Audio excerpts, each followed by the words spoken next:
Hello नमस्कार प्यारे साथियों। दोस्तों Rajasthan PTT exam pre BEd exam 2023 ये जो एग्ज़ाम है आपके 21 मई को होने वाला है। 21 मई को ये एग्ज़ाम होने वाला है और एक इस एग्ज़ाम के हम कुछ महत्वपूर्ण प्रश्न लेकर के आए हैं जो आपको इस परीक्षा के लिए बहुत ही लाभदायक होंगे। तो दोस्तों एक भी क्वेश्चन मिस मत करिएगा और अगर चैनल पर नए हैं तो चैनल को सब्सक्राइब कर लीजिएगा और वीडियो को लाइक ज़रूर कर दीजिएगा। तो दोस्तों बिना देर की चलते हैं आज के क्वेश्चन नंबर 1 की तरफ।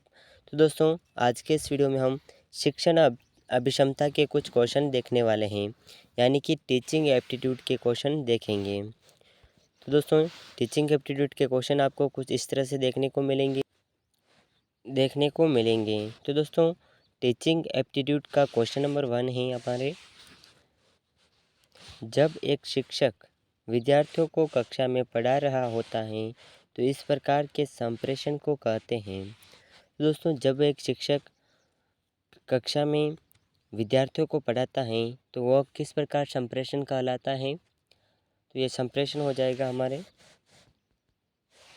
ऑप्शन नंबर ए समूह संप्रेषण या अंतर्व्यक्तिक संप्रेषण, अशाब्दिक संप्रेषण या शाब्दिक संप्रेषण। तो यहाँ पर हमारा सही आंसर होगा अंतर्व्यक्तिक संप्रेषण, क्योंकि वो कक्षा में पढ़ा रहा है इसीलिए अंतर्व्यक्तिक संप्रेषण होगा। अगर विद्यार्थियों का कुछ समूह बना करके पढ़ा रहे होंगे तो यह हो जाएगा समूह संप्रेषण। तो इस क्वेश्चन का ऑप्शन नंबर बी हमारा सही आंसर है। अगला क्वेश्चन है दोस्तों क्वेश्चन नंबर 2, एक प्राचार्य के रूप में स्कूल में किसी शिक्षक की गुणवत्ता का मूल्यांकन कैसे करेंगे। तो दोस्तों मान लीजिए कि आप एक प्रधानाचार्य हैं और स्कूल में किसी शिक्षक की गुणवत्ता यानी कि वो टीचर पढ़ाने में कैसा है, उसका स्वभाव कैसा है, तो दोस्तों इसका आप मूल्यांकन किस तरह करेंगे, यह प्रश्न में पूछा गया है। तो ऑप्शन नंबर 1 है देखेंगे कि शिक्षक कक्षा में निर्देश कैसे देता है। ये भी सही है कि शिक्षक किस तरह से बच्चों को पढ़ाता है। उनके आत्म मूल्यांकन को जांचेंगे, यानी कि उस शिक्षक को किस प्रकार उसका आत्मविश्वास है, वो किस तरह पढ़ाता है। और उनके विषय में उनके छात्रों के निष्पादन की तुलना करेंगे, यानी कि वो जो विषय में वह शिक्षक जिस विषय में पढ़ाता है उस विषय में छात्रों के निष्पादन यानी कि छात्रों को वह सब्जेक्ट किस तरह से समझ में आ रहा है या नहीं आ रहा है, इस तरह से जांच करेंगे। या ऑप्शन नंबर डी किसी स्वतंत्र प्राधिकारी की सेवा लेंगे। तो दोस्तों सेवा नहीं लेंगे, यहाँ पर हमारा सही आंसर होगा ऑप्शन नंबर सी उनके विषय में उनके छात्रों के निष्पादन की तुलना करेंगे, यानी कि छात्रों से पूछेंगे कि आपको इस विषय में किस तरह का ये विषय आपको अच्छे से समझ आ रहा है या नहीं आ रहा है। इस तरह से हम किसी भी टीचर की गुणवत्ता को जांच सकते हैं। अगला क्वेश्चन है, आप कक्षा में अनुशासन बनाए रखने के लिए छात्रों को कैसे संभालेंगे। दोस्तों मान लीजिए कि आप एक टीचर हैं और आपको कक्षा में अगर किसी छात्रों को अनुशासन बना कर रखना है, यानी कि छात्रों का ध्यान रखना है वो किसी भी प्रकार की उद्दंडता ना करें, इसके लिए आप क्या करेंगे। तो दोस्तों ऑप्शन नंबर ए है उनको कक्षा गतिविधियों में व्यस्त रखकर या नियमों का पालन न होने पर अनुशासनात्मक कार्यवाही की व्याख्या कर। अगला है प्रत्येक छात्रों के व्यवहार पर निगरानी रखकर या स्पष्ट बताकर कि उन्हें किन नियमों का पालन करने की अपेक्षा है। तो दोस्तों यहाँ पर हमारा सही आंसर होगा ऑप्शन नंबर ए उनको कक्षा की गतिविधियों में व्यस्त रखकर, यानी कि विद्यार्थियों को उनकी कक्षा की गतिविधियाँ यानी कि किसी की पढ़ाई को लेकर के कुछ न कुछ कक्षा से रिलेटेड काम सौंप देना। अगला क्वेश्चन है क्वेश्चन नंबर 4, आपकी कक्षा में एक नए विद्यार्थी ने प्रवेश लिया है, यह पाते हैं कि वह कक्षा में समायोजन नहीं कर पा रहा है, शिक्षक के तौर पर आप क्या करेंगे। तो दोस्तों यदि कोई नया विद्यार्थी हमारी कक्षा में आता है तो वो सहमा सहमा सा रहता है, डरा हुआ सा रहता है, तो आप किस तरह उसकी सहायता करेंगे। तो यहाँ पर ऑप्शन है कारण जानने की कोशिश करेंगे, उसके अभिभावकों को बुलाकर बताएंगे या साथ ही शिक्षकों से चर्चा करेंगे, मामले की नज़रअंदाज करेंगे। तो दोस्तों यहाँ पर हमारा सही आंसर होगा कारण जानने की कोशिश करेंगे, यानी कि वो किस कारण से परेशान हैं। अगला क्वेश्चन है क्वेश्चन नंबर 5। कक्षा में शिक्षण आरंभ करने से पहले आप क्या करेंगे? तो दोस्तों कक्षा में अगर आप पढ़ाने जाते हैं तो सबसे पहले आप क्या करेंगे? भाषा पर अधिकार विकसित करेंगे, विषय पर अधिकार विकसित करेंगे, कक्षा में विषय के बारे में बताएंगे या अनुशासन रखेंगे। तो दोस्तों जिस विषय पर अधिकार है आपका उस पर विकसित करेंगे। सबसे पहले छात्रों को उस विषय से रिलेटेड बुक्स मंगवाएंगे, जो भी बुक्स नहीं लाया उनसे पूछेंगे क्यों नहीं लाया है। इस तरह से आप अपना शिक्षण आरंभ करने से पहले कार्य करेंगे। अगला क्वेश्चन है दोस्तों क्वेश्चन नंबर 6 है, यदि आपको किसी संस्थान के लिए पाठ्यक्रम विकसित करने के लिए कहा जाता है तो आप इसे किस पर आधारित करेंगे? तो दोस्तों ये सिद्धांत या रोजगार उत्पादन, सिद्धांत या सिद्धांत अभ्यास व अनुसंधान। तो यहाँ पर हमारा सही आंसर होगा ऑप्शन नंबर डी, सिद्धांत अभ्यास व अनुसंधान। क्वेश्चन नंबर 7 है, एक शिक्षक के तौर पर आपकी समझ में किसी उत्तर का मूल्यांकन किस पर आधारित होना चाहिए? तो दोस्तों मान लीजिए कि आप एक शिक्षक हैं और आपने किसी का प्रश्न पूछा है तो उसका उत्तर का मूल्यांकन आप किस पर आधारित होना चाहिए, यानी कि आप जो सवाल पूछेंगे उस पर आधारित होना चाहिए या फिर किसी और विषय पर। दोस्तों ऑप्शन नंबर ए है विषय की समझ पर, तार्किक प्रस्तुतिकरण पर या उत्तर की भाषा पर। तो यहाँ पर हमारा सही आंसर होगा विषय की समझ, यानी कि विषय से रिलेटेड क्या है, विषय में क्या बताया गया है। और तार्किक प्रस्तुतिकरण पर, यानी कि उसके विचार क्या है उस विषय पर जिसे हमने प्रश्न पूछा है उसका जो आंसर दे रहा है उसके उस विषय से रिलेटेड विचार क्या है।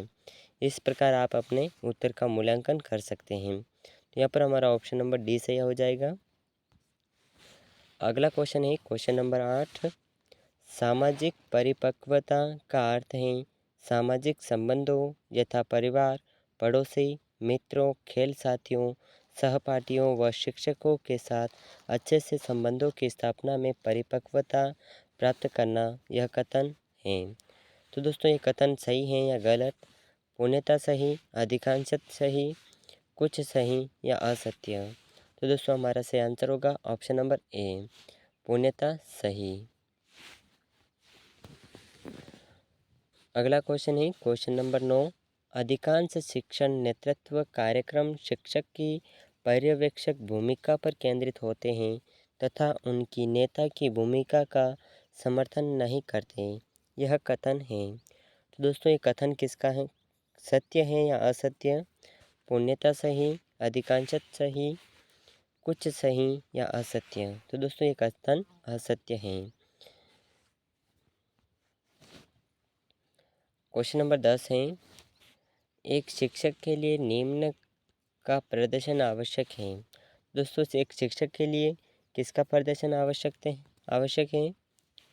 छात्रों की समस्याओं का ज्ञान या विषय का सही ज्ञान, छात्रों के साथ संयम व लचीलापन या अनुशासन रखना। तो यहाँ पर हमारा सही आंसर होगा विषय का सही ज्ञान, यानी कि जिस विषय का वो टीचर हैं और उस विषय के बारे में उसे कुछ ज्ञात ही नहीं होगा तो वो छात्रों को क्या पढ़ाएगा। इसीलिए हमारा सही आंसर होगा ऑप्शन नंबर बी, विषय का सही ज्ञान। क्वेश्चन नंबर 61 है, यदि आपकी कक्षा का कोई छात्र बेहोश होकर गिर पड़ता है तो आपकी प्रथम प्रतिक्रिया क्या होगी? तो दोस्तों अगर आपकी कक्षा में कोई पढ़ता हुआ छात्र गिर जाता है, अचानक बेहोश हो जाता है तो आप क्या करेंगे? उसके अभिभावकों को बुलाएंगे या प्राचार्य को सूचना देंगे या प्राथमिक उपचार देना या छात्र को घर भेजना। तो दोस्तों क्या करेंगे आप? ऑप्शन नंबर सी हमारा सही आंसर है, प्राथमिक उपचार करेंगे, उसके बाद में उसके घर भेजेंगे, अभिभावकों को सूचित करेंगे, और सबसे पहले प्राचार्य को भी सूचना देंगे। अगला क्वेश्चन है क्वेश्चन नंबर 62। ज़्यादा लिया बच्चे बिगड़ जाते हैं मतलब हैं। दोस्तों आपने भी अपने घर पर मम्मी पापा या किसी को कहते हुए सुना होगा कि ज़्यादा लाड प्यार मत करो, ये बिगड़ जाएगा। तो दोस्तों अनुशासन अत्यावश्यक है या दंड शिक्षण की अभिन्न अंग है। शारीरिक दंड आवश्यक है, दंड पर प्रतिबंध होना चाहिए। तो दोस्तों यहाँ पर हमारा सही आंसर होगा ऑप्शन नंबर ए, अनुशासन अत्यावश्यक है। क्वेश्चन नंबर 63 है, यदि कोई विद्यार्थी कक्षा में अनुचित व्यवहार करता है तो आप क्या करेंगे। मान लीजिए कि आपके कक्षा में कोई विद्यार्थी हैं, आप पढ़ा रहे हैं लेकिन वो आपसे अनुचित व्यवहार करता है तो आप क्या करेंगे। ऑप्शन है, विद्यार्थी को डांटेंगे, कक्षा के बाहर विद्यार्थी से बात करेंगे, विद्यार्थी को कक्षा से बाहर निकाल देंगे या ध्यान नहीं देंगे। तो यहाँ पर हमारा सही आंसर होगा कक्षा के बाहर विद्यार्थी से बात करेंगे। उसे कक्षा के बाहर ले जा कर के उसे शांति से बात करेंगे। अगला क्वेश्चन है क्वेश्चन नंबर 64। एक महान शिक्षक वर्णों के साथ काम करने व बच्चों के साथ काम करने व शिक्षण के लिए भावप्रवण होता है। ये विद्यार्थियों के जीवन को प्रभावित करने के लिए उत्प्रेरित होते हैं तथा इसके प्रभाव को समझते हैं। यह कथन है। तो दोस्तों ये कथन पूर्णतः सही है। अगर एक शिक्षक बच्चों के साथ काम करता है और शिक्षण के लिए भावप्रण होता है, यानी कि उसी भाव से उस विषय को शिक्षक पढ़ाता है और विद्यार्थियों के जीवन को प्रभावित करता है, तो ये कथन पूर्णतः सही है। अगला क्वेश्चन है क्वेश्चन नंबर 65। कक्षा में एक शिक्षक की भूमिका होती है। तो दोस्तों एक शिक्षक की भूमिका किस प्रकार होती है कक्षा में।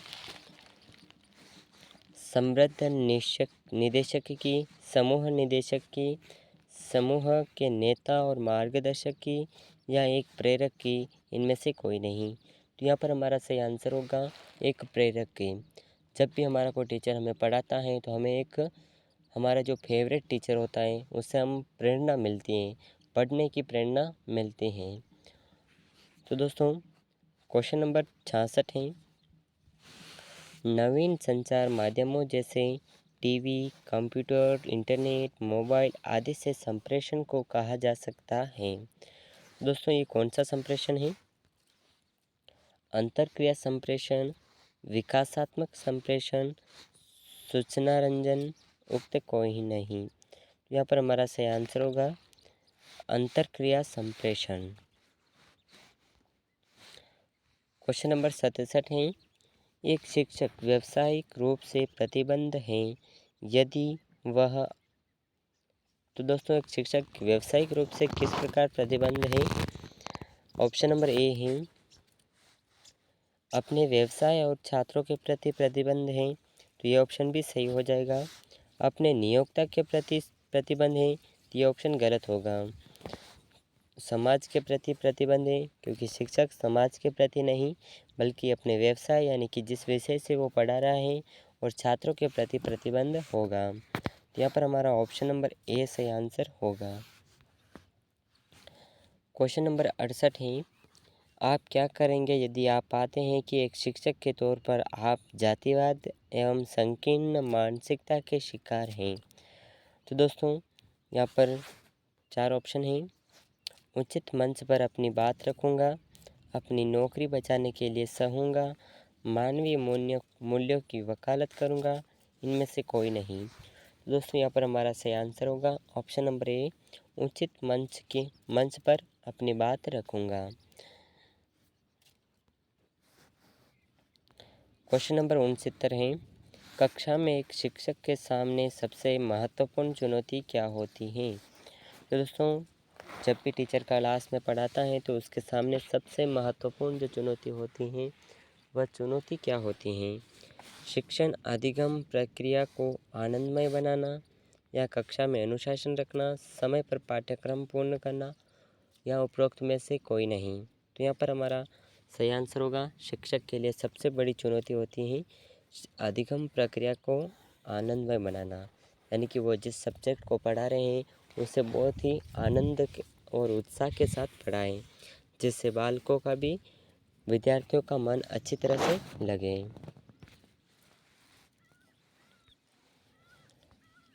अगला क्वेश्चन है दोस्तों, क्वेश्चन नंबर 70। सामाजिक परिपक्वता किसी व्यक्ति के अंतर्वैयक्तिक संबंधों, व्यवहार की उपयुक्तता, सामाजिक समस्या समाधान एवं निर्णय की क्षमता के विकास का मापक है। यह कथन है। तो दोस्तों ये कथन किसका है? यह कथन सही है या गलत? तो यहाँ पर हमारा सही आंसर होगा पूर्णतः सही। अगला क्वेश्चन है क्वेश्चन नंबर 71। आपकी समझ से शिक्षक का प्राथमिक कार्य क्या है? तो दोस्तों यदि आप एक शिक्षक हैं, मान लीजिए कि आप एक शिक्षक हैं, तो सबसे पहले आपका प्राथमिक कार्य क्या होगा? निर्धारित पाठ्यक्रम पढ़ाना या छात्र अधिगम को प्रेरित व निर्देशित करना, पढ़ने की आदतों को बढ़ावा देना, जहाँ ज़रूरत हो सहायता देना। तो यहाँ पर हमारा सही आंसर होगा छात्र अधिगम, यानी कि छात्रों को पढ़ने के लिए प्रेरित करना और उनको निर्देश देना। अगला क्वेश्चन है क्वेश्चन नंबर 72।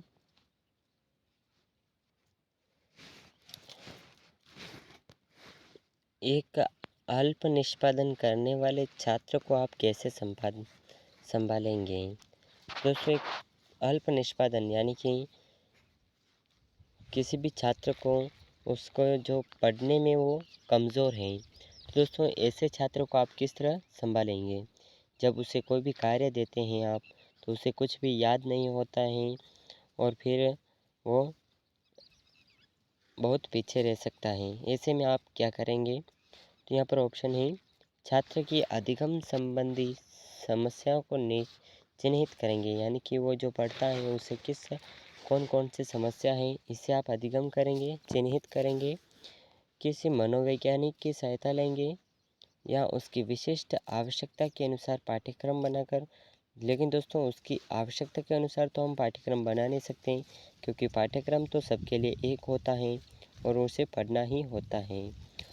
नियमित रूप से उसके निष्पादन पर नज़र रखना।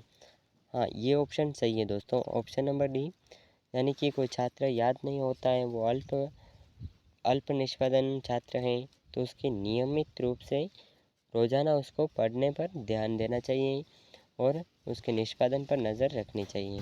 ऑप्शन नंबर डी हमारा सही आंसर होगा। अगला क्वेश्चन है क्वेश्चन नंबर 73। समर्थनकारी सामाजिक मानक एवं अच्छे कार्यकारी संबंध शिक्षक नेतृत्व की कुंजी हैं। इसके लिए सभी विद्यार्थियों व विशेषज्ञता के विभिन्न क्षेत्रों के प्रति प्रतिबद्धता आवश्यक है। यह कथन है। तो दोस्तों ये कथन किसका है? ऑप्शन नंबर ए है, यह ऑप्शन सही है, अधिकांश सही है, यानी कि आधा ऑप्शन सही है, कुछ सही है या असत्य। यहाँ पर हमारा सही आंसर होगा पूर्णतः सही है। क्वेश्चन नंबर 74 है, छात्रों में मूल्यों की स्थापित करने के लिए एक शिक्षक के तौर पर किस विधि का उपयोग किया जाना चाहिए? मान लीजिए कि आप एक शिक्षक हैं, टीचर हैं और आपको छात्रों के मूल्यों को स्थापित करना है, यानी कि उन्हें पढ़ाई पर ध्यान लगाना है और उन्हें पढ़ाई में बहुत ही उत्तीर्ण करना है, उन्हें पढ़ाई की ओर उनका ध्यान आकर्षित करना है। तो आप क्या करेंगे? ऑप्शन नंबर है, कक्षा में मूल्यों का शिक्षण करेंगे, महान व्यक्तियों के उदाहरण पेश करेंगे या जो पढ़ाते हैं उसको व्यवहार में अपनाएंगे, या इनमें से कोई नहीं। तो दोस्तों यहाँ पर हमारा ऑप्शन नंबर सी सही आंसर होगा। हम जो पढ़ते हैं या पढ़ाते हैं उसको व्यवहार में अपनाएंगे, यानी कि हम किस प्रकार दूसरों का सम्मान करते हैं, किस प्रकार हम अपनी रुचि को प्रकट करते हैं। अगला क्वेश्चन है क्वेश्चन नंबर 75। शिक्षक का ऐसा व्यवहार जिसके द्वारा वह छात्रों की कोई विचार या तथ्य को समझता है कहलाता है। दोस्तों यह विचार क्या कहलाता है? जिससे वह छात्रों का विचार और तथ्य, यानी कि वो क्या कहना चाहता है वो समझता है। तो दोस्तों ये कहलाता है ऑप्शन नंबर बी, शिक्षण का कौशल। ऑप्शन नंबर बी सही आंसर हो जाएगा। क्वेश्चन नंबर 76 है, कक्षा में शिक्षण क्रिया के प्रभावी होने के लिए क्या अत्यावश्यक है? तो दोस्तों कक्षा में शिक्षण क्रिया के लिए तो दोस्तों सबसे पहले जब हम क्लास में पढ़ाते हैं तो सबसे पहले शिक्षण क्रिया यानी कि हम जो पढ़ाते हैं उसमें रुचि रखने के लिए क्या आवश्यक है? उसके लिए आवश्यक है रोचक छात्र, यानी कि उस विषय को पढ़ने वाला छात्र। जब छात्र ही नहीं पढ़ना चाहेंगे तो विषय रोचक कैसे होगा, वो शिक्षण रोचक कैसे होगा? इसीलिए यहाँ पर हमारा सही आंसर होगा रोचक छात्र और शिक्षक अंतःक्रिया।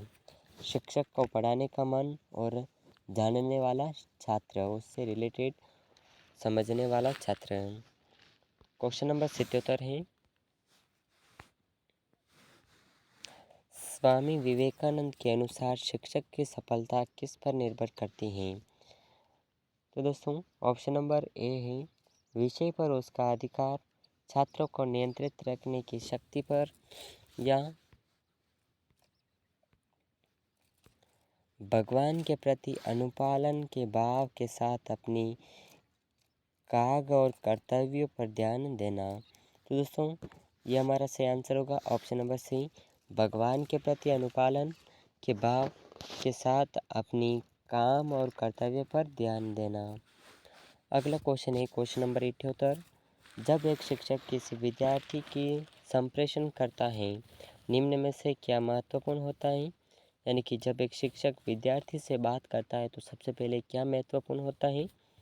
सहानुभूति, परानुभूति, अधिकारिता का मान, उक्त में से कोई नहीं। तो यहाँ पर हमारा सही आंसर होगा सहानुभूति होनी चाहिए। क्वेश्चन नंबर 80 है, किस प्रकार के शिक्षक छात्र संबंध सर्वाधिक महत्वपूर्ण है? तो दोस्तों ये शिक्षक होंगे अनौपचारिक एवं घनिष्ठ, सौहार्दपूर्ण एवं सम्मानपूर्ण, शिक्षक तक सीमित या तटस्थ। तो यहाँ पर हमारा सही आंसर होगा अनौपचारिक एवं घनिष्ठ। अगला क्वेश्चन है क्वेश्चन नंबर 80, कक्षा में व्याख्यान देते समय यदि कोई शोर या व्यवधान हो तो एक शिक्षक को क्या करना चाहिए? यानी कि कोई छात्र शोर मचा रहे हैं या कोई व्यवधान दुविधा आ जाती है तो आप क्या करेंगे? ऑप्शन नंबर ए है कुछ समय के लिए शांत रहकर फिर शुरू करना चाहिए, जो हो रहा है उसे नज़रअंदाज करना चाहिए, व्यवधान करने वालों को दंडित करना चाहिए, या कक्षा छोड़ देना चाहिए। तो यहाँ पर हमारा सही आंसर होगा कुछ समय के लिए शांत रहकर फिर शुरू करना चाहिए। अगर फिर भी ज़्यादा ही कोई परेशान करता है तो फिर उसको व्यवधान करने वाले को दंडित करना चाहिए।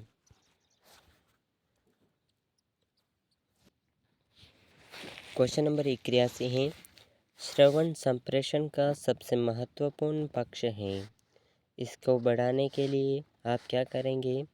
यानी कि जब भी आप कोई बोलते हैं तो छात्र उसे अच्छे से ध्यान दे कर के सुने, इसके लिए आप क्या करेंगे? सामग्री को रुचिकर व नवीन तरीके से प्रस्तुत करेंगे, कक्षा में शोर को कम करेंगे, स्वर के उतार चढ़ाव का प्रयोग करेंगे, सामग्री को उसी रूप में प्रस्तुत करेंगे। यहाँ पर हमारा सही आंसर होगा ऑप्शन नंबर ए, सामग्री को रुचिकर व नवीन तरीकों से प्रस्तुत करेंगे, यानी कि उसमें उसे रोचक बना करके छात्रों को उसके बारे में जानकारी देंगे तो छात्र उसे बहुत ही अच्छे तरीके से सुनेंगे।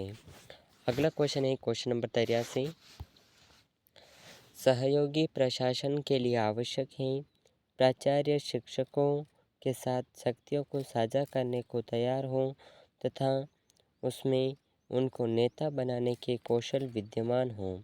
यह कथन सही है या गलत? तो यहाँ पर हमारा सही आंसर होगा पूर्णतः सही, अधिकांश सही, कुछ सही, या गलत। तो यहाँ पर हमारा सही आंसर होगा पूर्णतः सही। ऑप्शन नंबर ए सही आंसर है।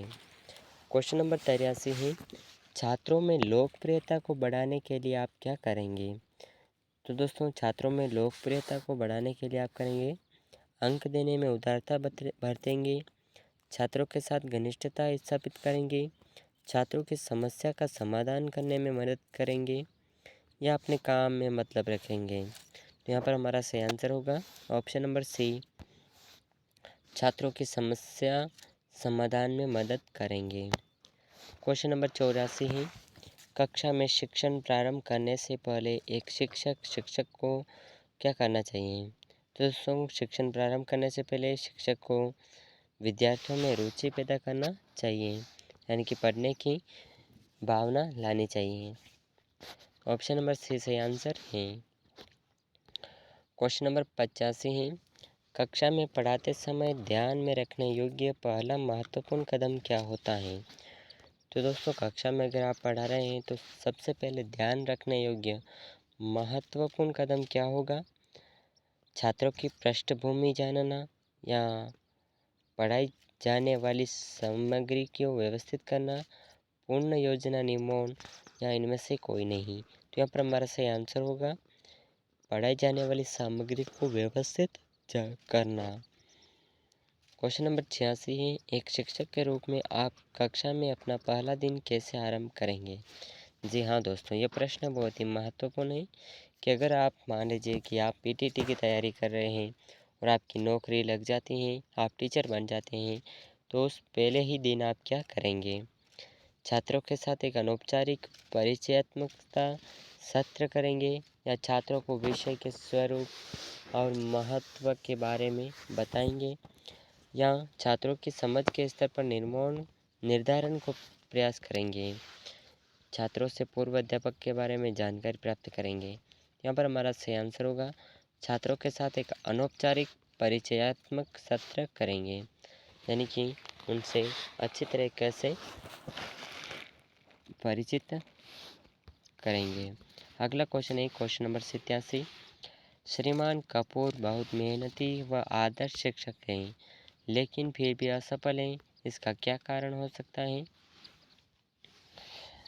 ऑप्शन नंबर ए, उनकी शिक्षण योग्यता का स्तर छात्रों के स्तर से मेल नहीं खाता, या छात्र अभिप्रेरित नहीं होते, वातावरण अनुकूल नहीं है, या फिर इनमें से कोई नहीं। तो यहाँ पर हमारा सही आंसर होगा उनकी शिक्षण योग्यता का स्तर छात्रों के स्तर से मेल नहीं खाता है, यानी कि वो जो पढ़ाते हैं पढ़ाते ही रहते हैं, छात्र उसमें ध्यान दे या न दे उनसे कोई मतलब नहीं रखना। अगला क्वेश्चन है क्वेश्चन नंबर 88, यदि पिछली बेंच पर बैठने वाले बच्चे कक्षा में हमेशा बातें करते रहते हैं तो एक शिक्षक को क्या करना चाहिए? तो दोस्तों, अगर सबसे लास्ट में बैठने वाले बच्चे शरारती करते हैं, बातें करते हैं, तो आप क्या करेंगे? तो ऑप्शन है उनको दंड देना चाहिए, जो वो कर रहे हैं उन्हें करने दें, प्राचार्य को सूचना दें, या उनको आगे वाली बेंच पर बैठने को कहें। जी हाँ दोस्तों, ऑप्शन नंबर डी सही होगा, उन्हें आगे वाली बेंच पर बैठने को कहेंगे, जिससे वो कम से कम शोरगुल नहीं करेंगे। क्वेश्चन नंबर 89 है,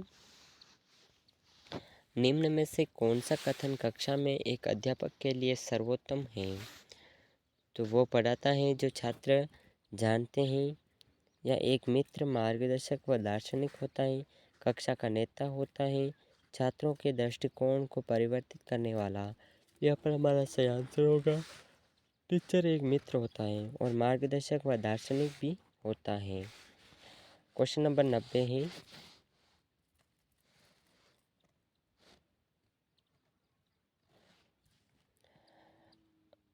कक्षा में संप्रेषण होना चाहिए। तो दोस्तों, कक्षा में संप्रेषण किस प्रकार होना चाहिए? विद्यार्थी केंद्रित होना चाहिए। ऑप्शन नंबर बी सही आंसर है। क्वेश्चन नंबर 91 है, अधिगमकर्ता की अधिगम अभावों व कठिनाइयों को चिन्हित करने के लिए किस प्रकार का मूल्यांकन सर्वाधिक सही है? तो यहाँ पर ऑप्शन होगा ऑप्शन नंबर ए, स्थापन, योगात्मक, निरंतर, या निदानात्मक। यहाँ पर हमारा सही आंसर होगा ऑप्शन नंबर सी, निरंतर।